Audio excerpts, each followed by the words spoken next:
Hey everyone, welcome to the show. So Roger Stone has been busted for discussing the assassination of two sitting members of Congress, and now the FBI and the Capitol Police are investigating the matter. So you may have heard about this story last week, but the audio of Stone's statements was just released on Friday. Mediaite was the first to report the story, and they claimed that they had heard the recording, but they didn't initially share it. So Stone's statements were allegedly made just prior to the 2020 election. He denied the allegations. He claims that Mediaite is lying, that it's AI, that, it's computer fabricated, computer generated, because they didn't share the audio.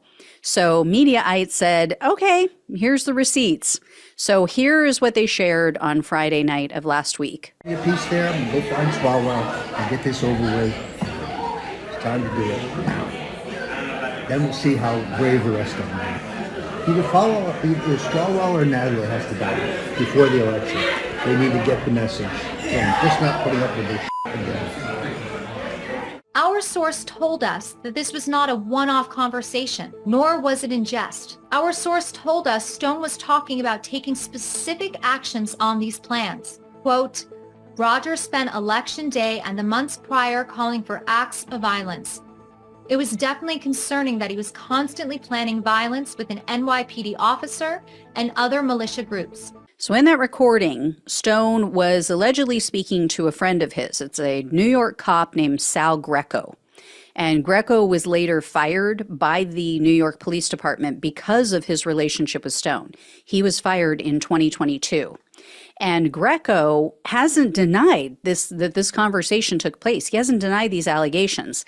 In a statement to Mediaite, Greco just said, quote, I don't think your reader is interested in ancient political fodder. And Mediaite reported that in another conversation, Stone suggested that they, quote, abduct and, quote, punish a man named Aaron Zelensky. Now, Zelensky was the lead prosecutor against Stone in the Robert Mueller investigation. So hopefully the FBI is going to take this seriously. Hopefully they're not going to sweep this under the rug as they have in the past with Stone. I don't know who he knows over there or what he has on them, but it seems like there's something going on because this man belongs behind bars. For so many reasons, he needs to go to prison. Now, my only concern is we're going to have to find someone else to play the Penguin in future Batman movies. That's it. I mean, you can use a prosthetic nose, though, right? I mean, we can get just about anybody. Anyway, that news rightfully received the most attention. But there was another recent story that was published by Rolling Stone, which really necessitates some investigation as well. Rolling Stone exclusively obtained a video clip of Stone. He was talking on the phone to then Proud Boys chairman Enrique Tarrio. The video was shot on November 5th of 2020, so just one day after the election that year. And it's part of the Roger Stone documentary. It was filmed during and after the 2020 election. So in this video, Stone is heard telling Tarrio that Stone was waiting to hear back from Trump's campaign with an update. Then Stone said, oh, I need to talk to you without the cameras running. So he wanted to talk to him off camera. Now, Tarrio's voice couldn't be heard, so we don't know what he was asking about, what it was that Stone was waiting for feedback on. But what's clear is that the Proud Bigots had a semi-direct line of communication to Trump and his team in advance of the Capitol attack. And as you all know, the Proud Bigots played a huge role in that attack. It was one of their members who initially breached the Capitol. Proud Bigot member Dominic Pizzola was the man who smashed in a window. He was the one who stole a police riot shield, smashed in the first window successfully, and then got people into the building. And so the man who produced this Stone documentary, his name is Christopher Goldbrinson, he said, quote, Tarrio was a fixture around Stone, helping him out working with him on his social media, and even organizing a fundraiser for Stone just before his trial. Stone was in close contact with Tarrio right up until the attack on January 6, and after via encrypted apps.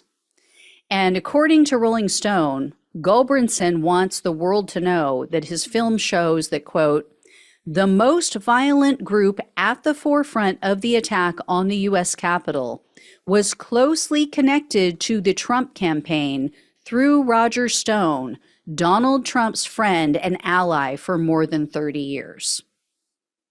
So, Trump has plausible deniability. Oh, I never talked with Enrique Tarrio. I never spoke with the Proud Boys. I had no idea what they were planning to do on January 6th. Are we going to really believe that?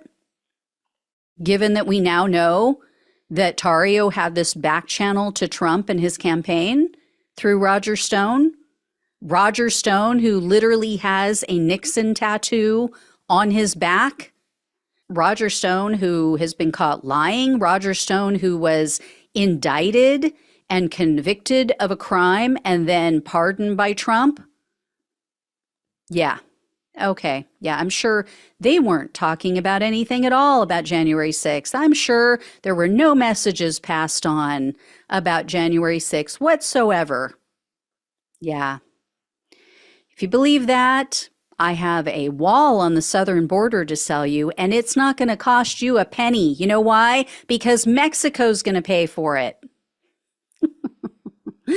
All right. I will let you all know when I hear more. Thank you so much for watching and listening. Please like this video, share it, become a subscriber if you have not. Stop acting shady.